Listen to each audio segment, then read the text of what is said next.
और इस वक्त आपको सीधे लिए चलते हैं राज्यसभा।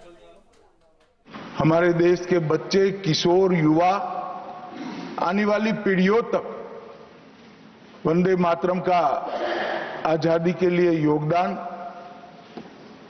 वंदे मातरम गान की रचना में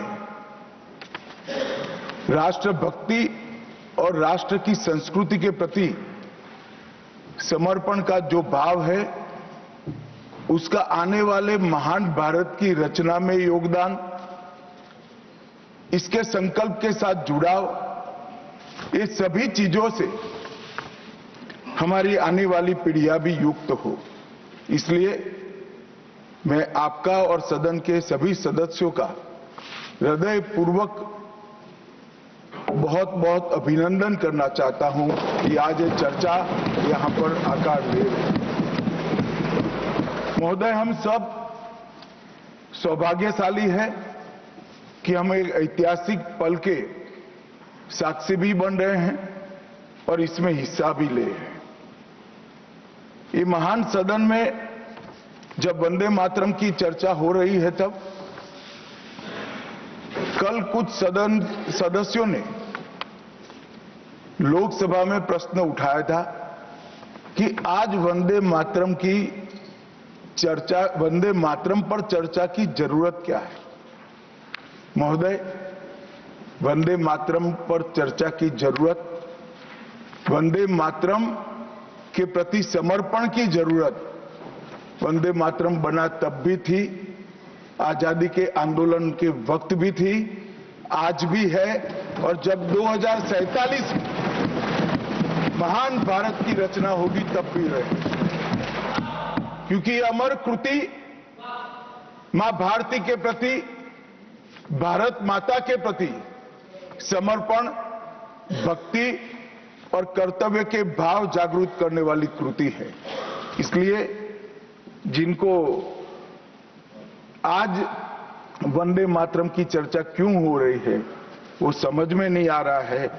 मुझे लगता है कि उन्होंने नए सिरे से अपनी समझ पर ही सोचने की जरूरत है। कुछ लोगों को इसमें दिखता है कि बंगाल में चुनाव आने वाला है, इसलिए वंदे मातरम की चर्चा हो रही है। वो वंदे मातरम के महिमा मंडन को बंगाल के चुनाव के साथ जोड़कर कम करना चाहते हैं।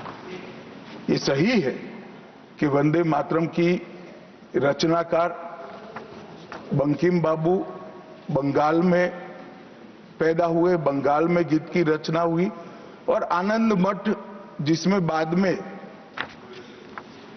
वंदे मातरम समाहित हुआ, उसकी पृष्ठभूमि भी बंगाल थी।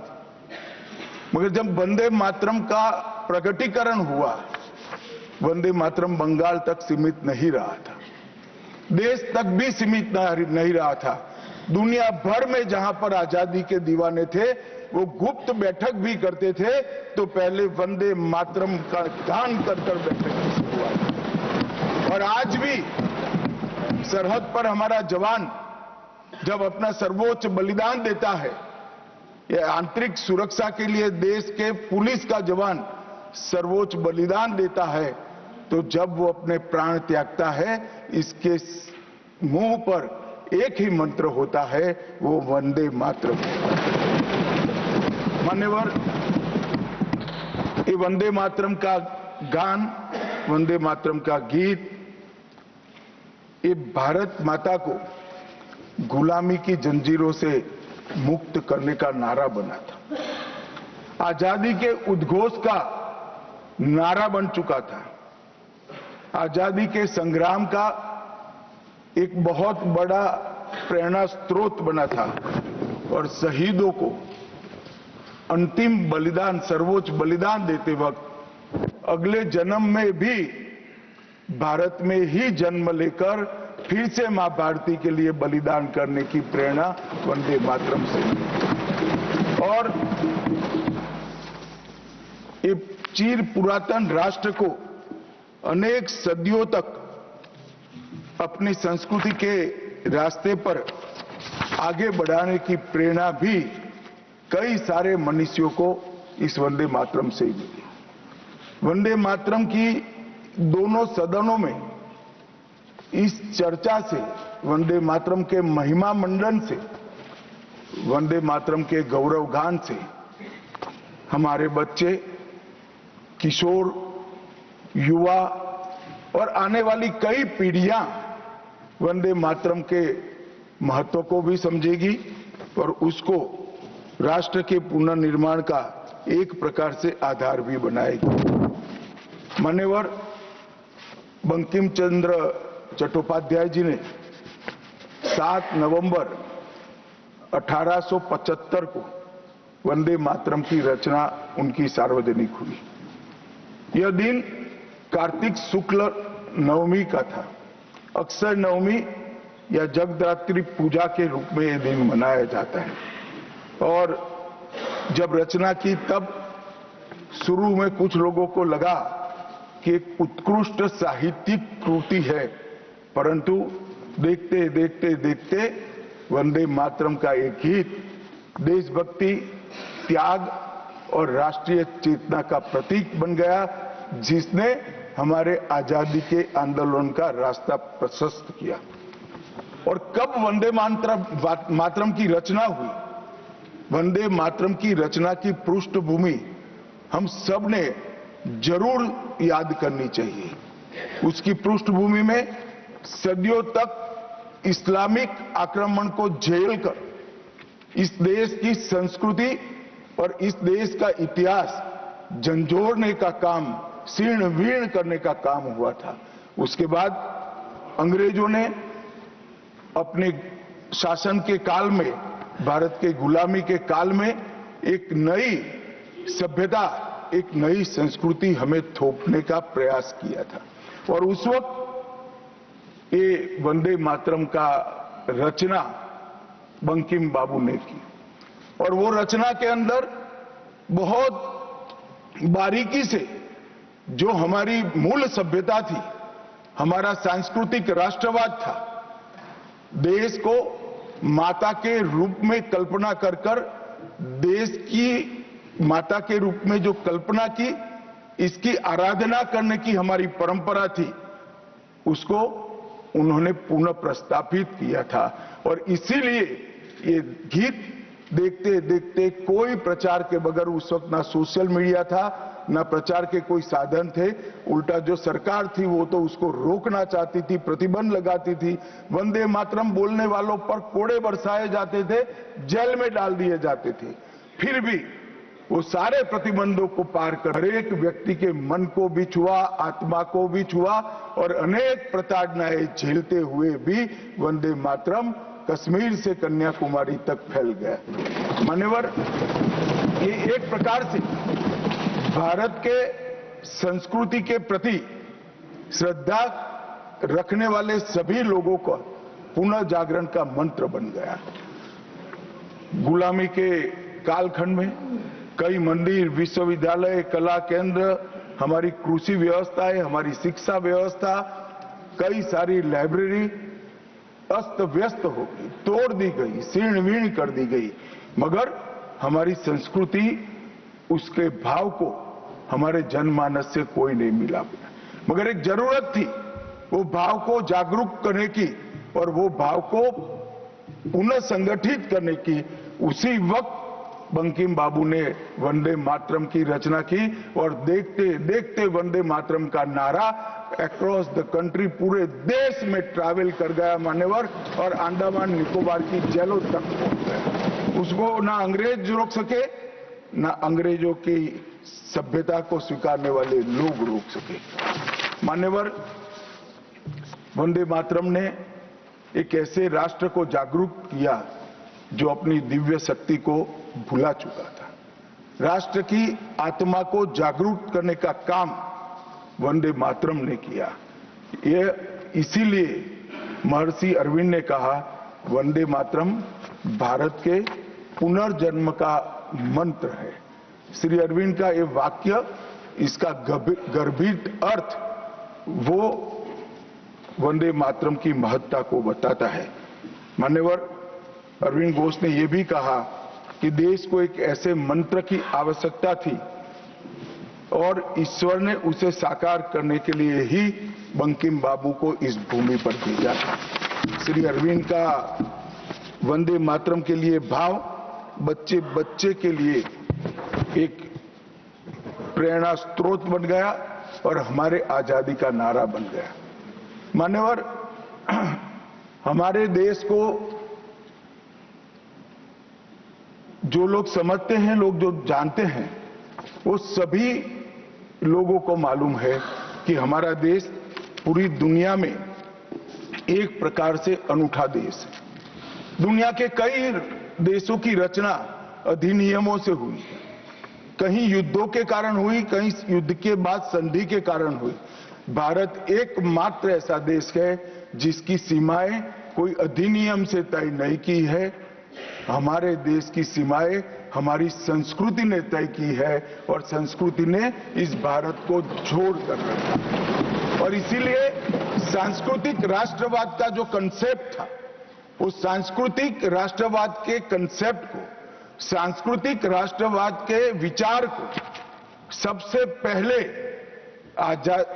गुलामी के कालखंड में जागरूक करने का काम बंकिम चंद्र चट्टोपाध्याय जी ने किया। हम पूरे देश को एक बार फिर से देखें तो हमें मालूम पड़ेगा कि हमारे देश को जोड़ने वाला मंत्र हमारी संस्कृति है। हमारे देश को जोड़ने वाली, एक रखने वाला मंत्र हमारी संस्कृति है। और इसी के कारण वंदे मातरम का जो उद्घोष हुआ, उसने सांस्कृतिक राष्ट्रवाद के सिद्धांत को पहली बार एस्टैब्लिश करने का काम किया। जब अंग्रेजों ने वंदे मातरम पर कई सारे प्रतिबंध लगाए, तब बंकिम बाबू ने एक पत्र में लिखा था, मुझे कोई आपत्ति नहीं है, मेरे सभी साहित्य को गंगा जी में बहा दिया जाए। यह मंत्र वंदे मातरम अनंत काल तक जीवित रहेगा। यह एक महान गान होगा और लोगों के हृदय को जीत लेगा और भारत के पुनर्निर्माण का यह मंत्र बनेगा। आज हम देख रहे हैं कि बंकिम बाबू के वो शब्द सच हुए हैं। भले देर से ही सही, ये पूरा राष्ट्र आज सांस्कृतिक राष्ट्रवाद की परिकल्पना को स्वीकार कर आगे बढ़ रहा है। और मान्यवर, हम सब जो भारत माता की संतानें हैं, वो मानते हैं कि ये देश कोई जमीन का टुकड़ा नहीं है, वो उसको हम मां के रूप में देखते हैं और उसका भक्ति गान भी करते हैं। और वो भक्ति गान की अभिव्यक्ति ही वंदे मातरम है। मान्यवर, आज मैं सदन में जब ये चर्चा हो रही है तब बताना चाहता हूं, वंदे मातरम की रचना में हमारे जीवन में देश की, भारत माता की कल्पना का जो योगदान है, उसको बहुत अच्छे तरीके से भावना के साथ वर्णन किया है। जल, फल और समृद्धि तीनों की दायिनी भारत माता को बताया गया। शोभित पुष्पों से मन को प्रफुल्लित करने वाली भी भारत माता को बताया गया। सरस्वती, लक्ष्मी, दुर्गा, ये तीनों का जो स्वरूप है वो भारत माता है। एक प्रकार से हमारा समृद्धि, हमारी सुरक्षा, हमारा ज्ञान, हमारा विज्ञान, ये सब भारत मां की ही कृपा है और उसकी आराधना से ही प्राप्त हो सकता है।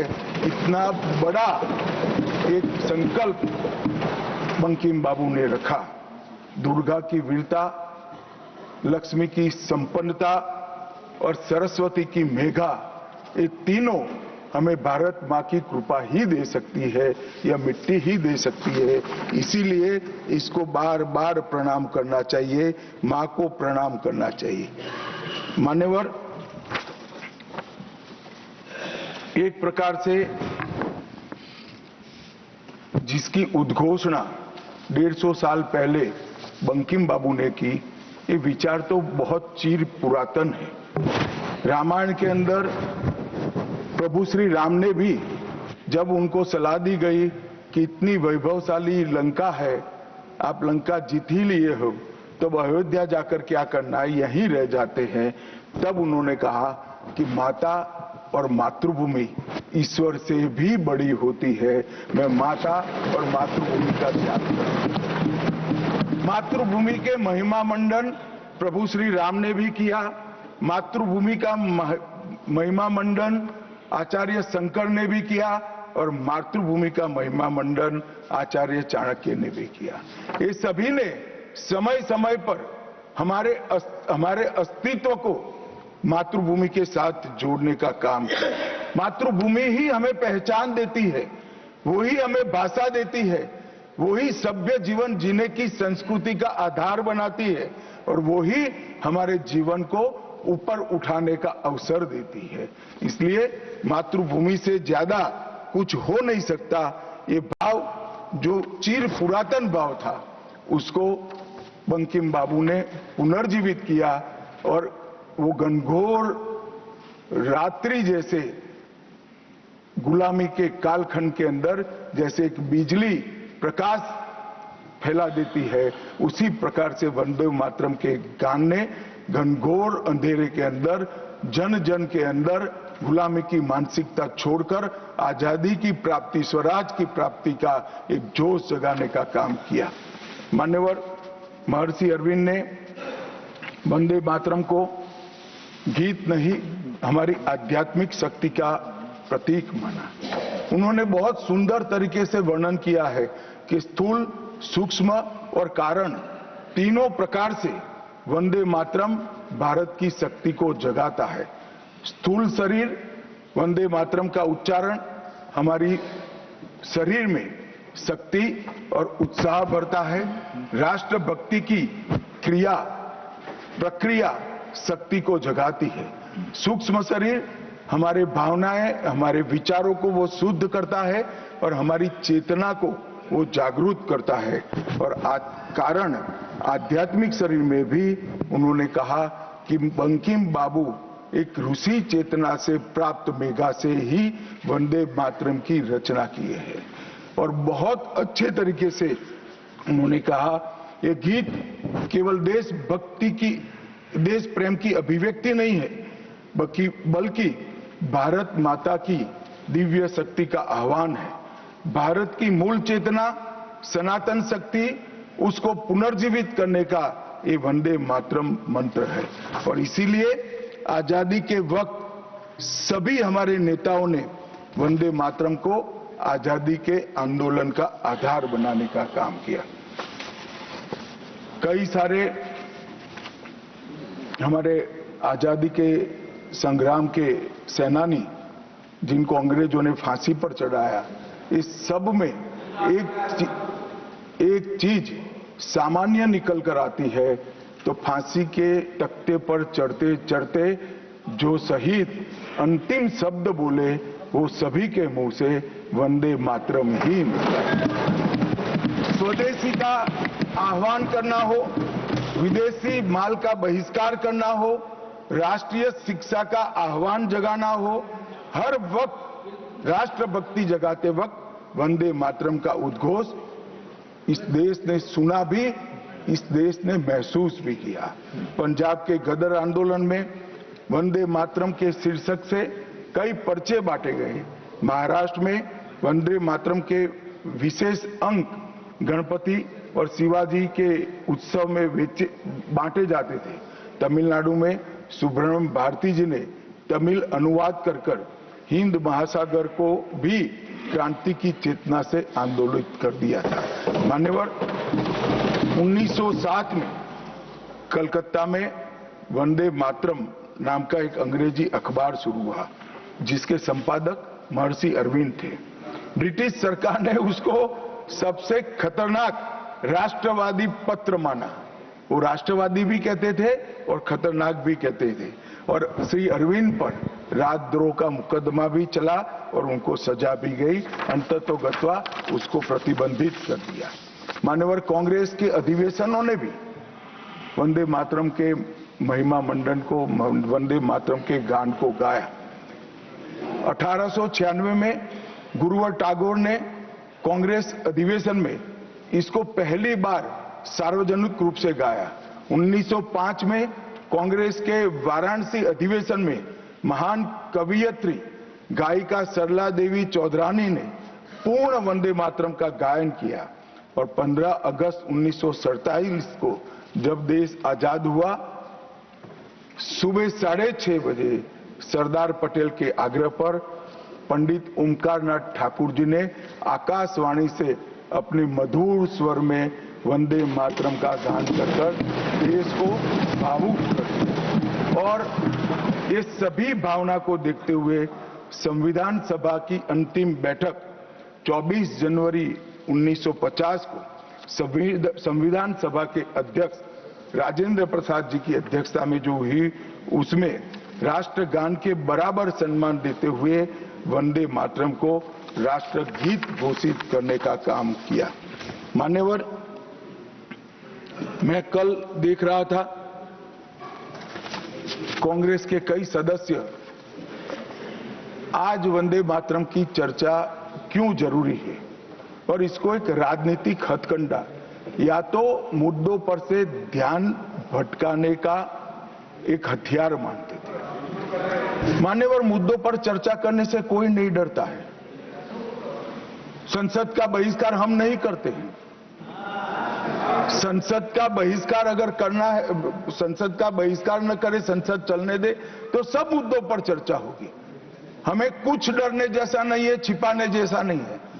कोई भी मुद्दा हो, हम चर्चा करने के लिए तैयार है। परंतु वंदे मातरम के गान की चर्चा को, वंदे मातरम के गान पर की चर्चा को टालने की ये मानसिकता ये नई नहीं। मान्यवर, ये तो वंदे मातरम का 150वां साल है। हर महान रचना का, हर महान घटना का महत्वपूर्ण साल कई मायनों में हमारे देश में मनाता जाता है। तो ये तो 150वां साल है। अब हम थोड़ा पीछे मुड़कर देखते हैं। मान्यवर, जब वंदे मातरम के 50 साल हुए तब क्या हुआ? वंदे मातरम के 50 साल हुए, देश आजाद नहीं हुआ था। और वंदे मातरम की स्वर्ण जयंती हुई 1937 में। तब जवाहरलाल नेहरू जी ने वंदे मातरम के 2 टुकड़े कर उसको 2 अंतरों तक सीमित करने का काम। कांग्रेस पार्टी की 50वें साल में जो एक प्रकार से वंदे मातरम का महिमा मंडन करने की पद्धति थी,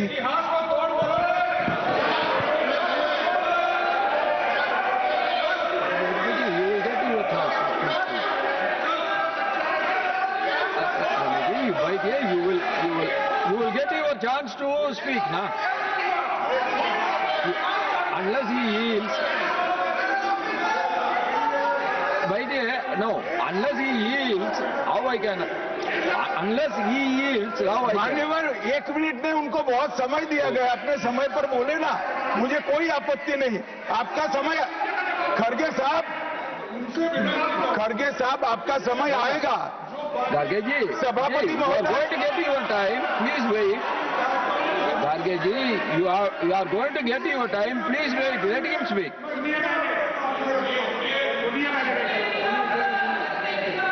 मान्यवर, 50वें पड़ाव पर वंदे मातरम को सीमित कर दिया गया। वहीं से तुष्टीकरण की शुरुआत हुई और वो तुष्टीकरण जाकर देश के विभाजन में पहुंचा। मान्यवर, मेरे जैसे कई लोगों का मानना है, कांग्रेस पार्टी को पसंद आए ना आए, अगर वंदे मातरम के तुष्टीकरण की नीति के तहत 2 टुकड़े न करते तो देश का बंटवारा नहीं होता और देश पूरा होता। मान्यवर, 50 साल के बाद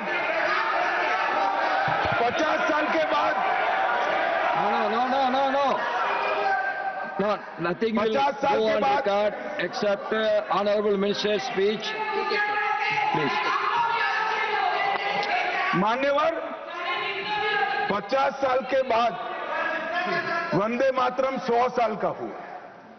सबको था कि 100 साल मनाए जाएंगे, 100 साल मनाए जाएंगे, मगर 100 साल हुआ तब वंदे मातरम का महिमा मंडन का सवाल ही नहीं था, क्योंकि वंदे मातरम बोलने वाले जो सारे लोग थे उनको इंदिरा जी ने जेल में बंद कर दिया।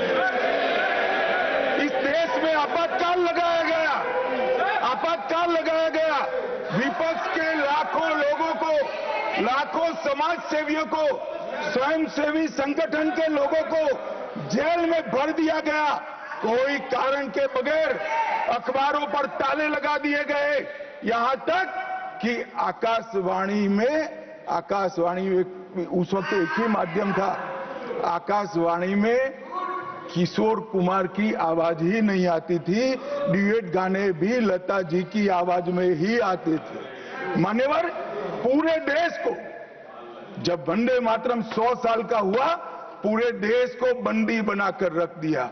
और कल 150वां साल है। 150वें साल में लोकसभा में चर्चा हुई। साहब, ये कांग्रेस पार्टी की स्थिति देखिए। जिस कांग्रेस पार्टी के अधिवेशनों की शुरुआत गुरुवर टागोर जैसे लोग वंदे मातरम गाकर कराते थे। वंदे मातरम कांग्रेस पार्टी के आजादी के आंदोलन का एक मंत्र बना था।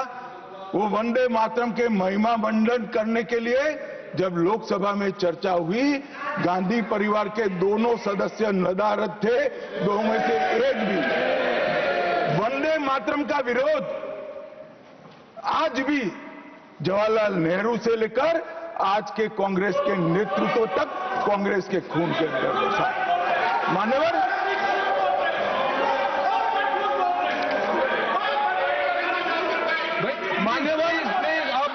प्लीज आप बैठिए। मान्यवर, मैं तथ्यों के आधार पर कहता हूं, कांग्रेस पार्टी की एक नेत्री ने कांग्रेस बैठ जाओ रामदास।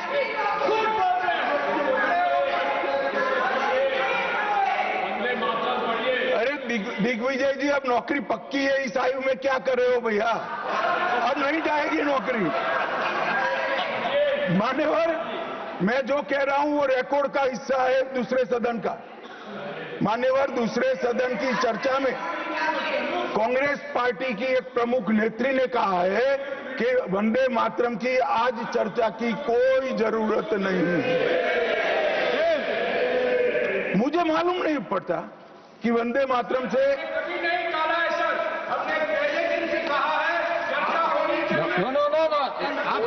क्या कहा? जयराम रमेश जी, प्लीज बैठिए, प्लीज आप बैठिए जी।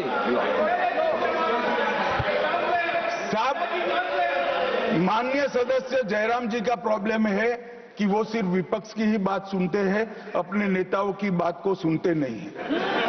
मैंने ऐसा नहीं कहा, आपने कहा है। मैंने ऐसा कहा कि लोकसभा में चर्चा में कांग्रेस पार्टी की एक प्रमुख नेत्री ने कहा है कि अभी इस समय वंदे मातरम की चर्चा की कोई जरूरत नहीं। ये रिकॉर्ड पर है,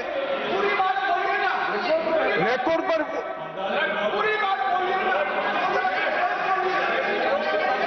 मान्यवर, आप बैठिए।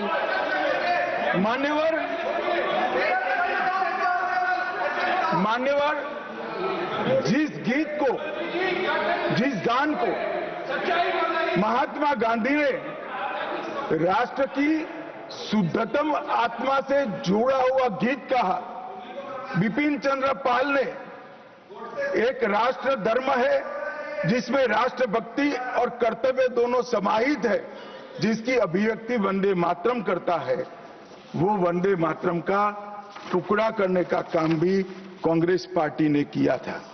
मान्यवर, अंतर्राष्ट्रीय स्तर पर भी वंदे मातरम ने हमारे आजादी के आंदोलन को गति देने का काम किया। श्यामजी कृष्ण वर्मा, मैडम भिखाजी कामा और वीर सावरकर ने जो भारत का त्रिवर्ण ध्वज निर्मित किया था, उस पर स्वर्णिम अक्षर में एक ही नाम था, वंदे मातरम। मान्यवर, बर्लिन के ओलंपिक्स में भी 1936 में गुलामी के कालखंड में भी जब हमारे हॉकी की टीम को उत्साह की जरूरत थी, प्रेरणा की जरूरत थी। कोच ने लाइन में खड़े कर भावपूर्ण तरीके से वंदे मातरम का गान किया और हम गोल्ड मेडल जीतकर आ गए। मान्यवर, भारतीय जनता पार्टी की रचना हुई तब से हमारी तो पार्टी की रचना ही सांस्कृतिक राष्ट्रवाद और ये देश अपने मूल संस्कृति के आधार पर, मूल विचारों के आधार पर चलना चाहिए, पाश्चात्य संस्कृति के आधार पर नहीं चलना चाहिए। इसीलिए हमारी पार्टी की स्थापना थी। मान्यवर, इस संसद में वंदे मातरम के गान को बंद करा दिया है। अब फिर से खड़े हो जाएंगे कि नहीं नहीं नहीं आप गलत बोल रहे हो, मगर इस रिकॉर्ड है मान्यवर महोदय। 1992 में भाजपा सांसद श्री राम नाईक ने एक शॉर्ट ड्यूरेशन डिस्कशन के माध्यम से वंदे मातरम को संसद में फिर से गाने की शुरुआत करने के लिए एक मुद्दा उठाया और उस वक्त प्रतिपक्ष के नेता लाल कृष्ण आडवाणी जी ने बहुत प्रमुखता के साथ लोकसभा के स्पीकर को कहा कि इस महान सदन के अंदर वंदे मातरम का गान होना चाहिए, क्योंकि संविधान सभा ने इसको स्वीकारा है। और फिर लोकसभा ने सर्वानुमत से 1992 में वंदे मातरम के गान की शुरुआत की। मान्यवर, हम जब वंदे मातरम की गान की शुरुआत कर रहे थे उस वक्त भी, मैं नाम देना नहीं चाहता वरना औचित्य के सवाल उठाएंगे, कुछ टेक्निकल मुद्दे उठाएंगे, मगर इंडिया अलायंस के ढेर सारे लोगों ने, मेरे पास नाम की सूची है, इनको आपत्ति नहीं हो तो मैं पढ़ सकता हूं, ढेर सारे लोगों ने कहा था कि हम वंदे मातरम नहीं गाएंगे, ना बोल दिया। और मैंने मेरी आंख से देखा है, कई सारे सदस्य वंदे मातरम होता है तो वंदे मातरम के गान के पहले संसद में बैठे होते हैं तो भी खड़े होकर बाहर चले जाते हैं। मैं आपको विश्वास से कह सकता हूं मान्यवर, ये कह रहे हैं कि कांग्रेस पार्टी पर झूठे आरोप लगाए। मैं विश्वास से कह रहा हूं, भारतीय जनता पार्टी का एक भी सदस्य वंदे मातरम के गान के वक्त सम्मान के साथ खड़ा न हो, ऐसा हो ही नहीं सकता, क्योंकि वंदे मातरम के गान के प्रति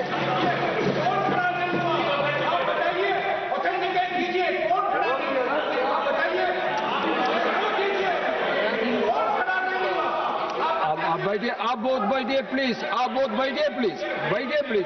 you will get your chance to speak. You can say your opinion when the turn comes to you.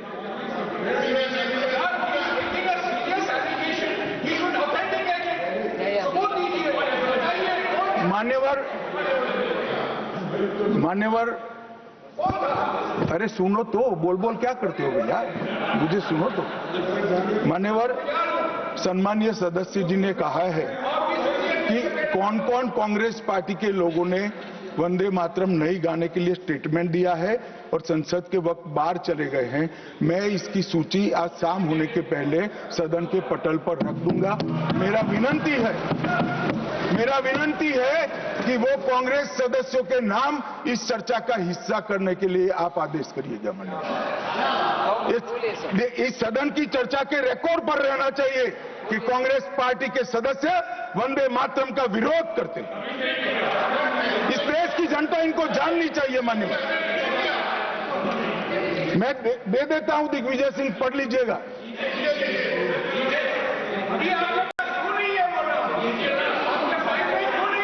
मान्यवर,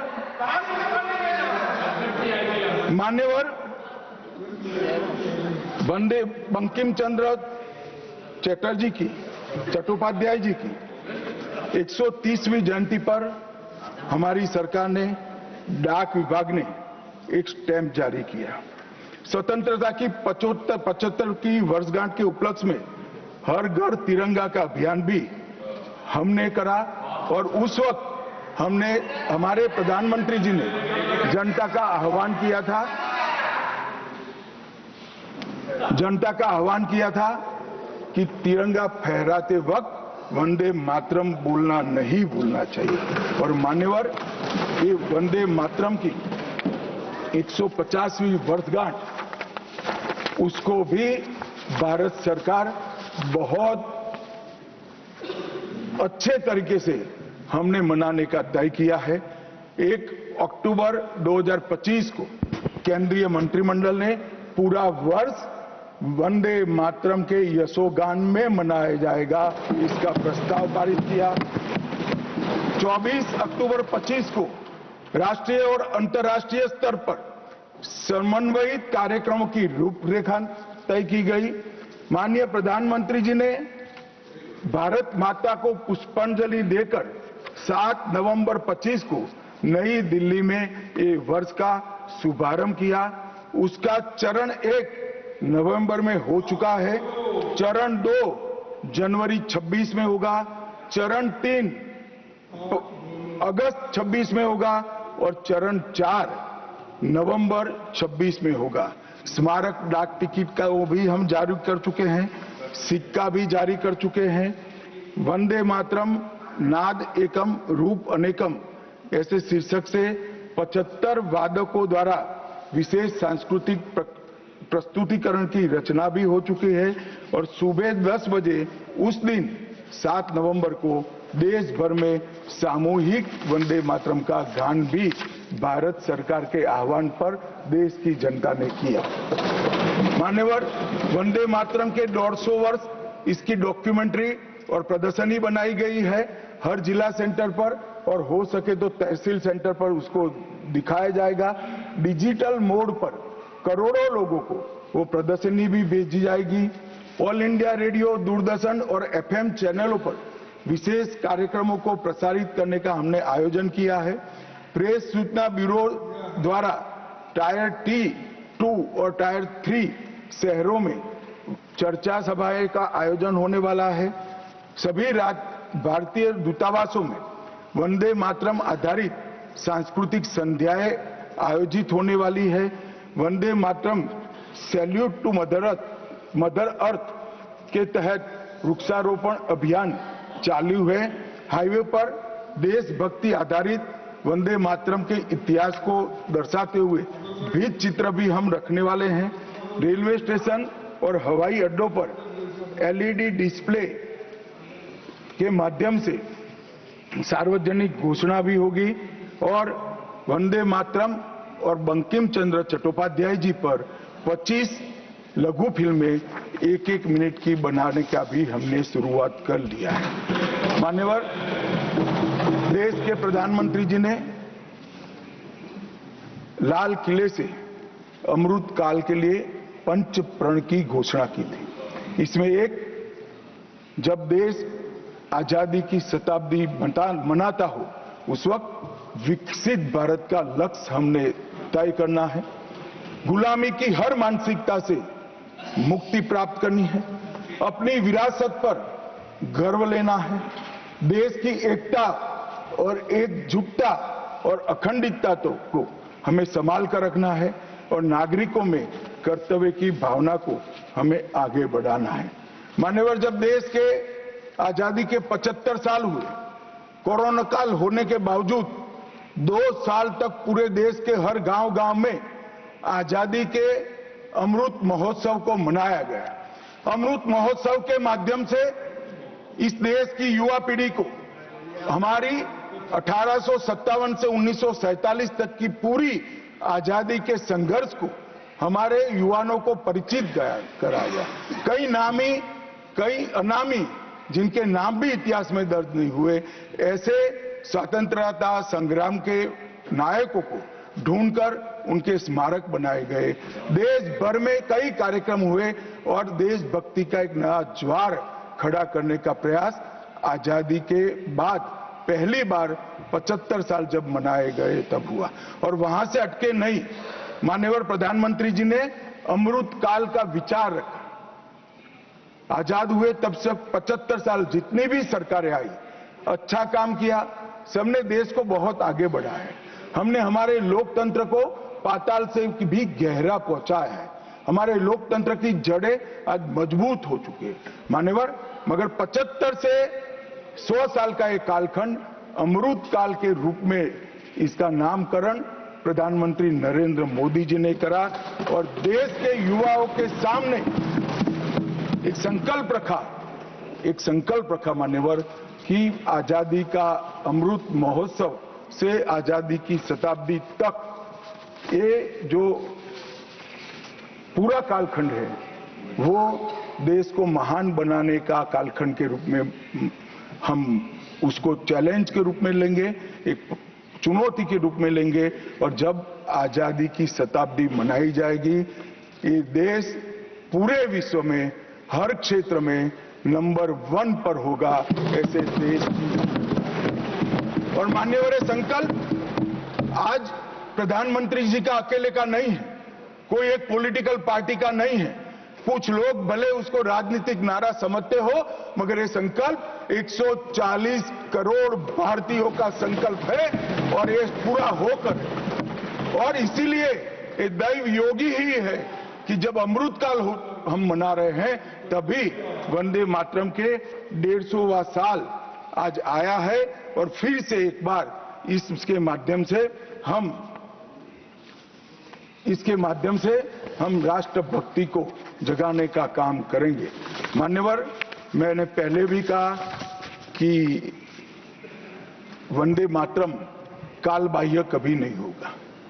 उसकी रचना हुई तब भी उसकी इतनी ही जरूरत थी जितनी आज है और मान्यवर उस जमाने में वंदे मातरम देश को आजाद बनाने का कारण बना और अमृत काल में देश को विकसित और देश को महान बनने का नारा वंदे मातरम बनेगा, इसका मुझे पूरा विश्वास है। और मैं मानता हूं कि सदन में बैठे हुए सभी सदस्यों की साझी जिम्मेदारी है कि हम बच्चे के मन में वंदे मातरम के संस्कार पुनः जागृत करें, हर युवा के मन में वंदे मातरम के नारे को प्रस्थापित करें, हर किशोर को वंदे मातरम की व्याख्या के रास्ते पर अपना जीवन समर्पित करने के लिए उसको प्रेरित करें और वंदे मातरम का ये उद्घोष ही हमारे आजादी के सेनानियों ने जो भारत की कल्पना की थी वो भारत की रचना का कारण बनेगा। और मैं मानता हूं कि सदन की भावना हमारी युवा पीढ़ी तक विशेषकर पहुंचेगी, इसका मुझे पूरा विश्वास है। आपने मुझे समय दिया इसलिए मैं आपका पूरा धन्यवाद कर मेरी वाणी को Download our News Nation app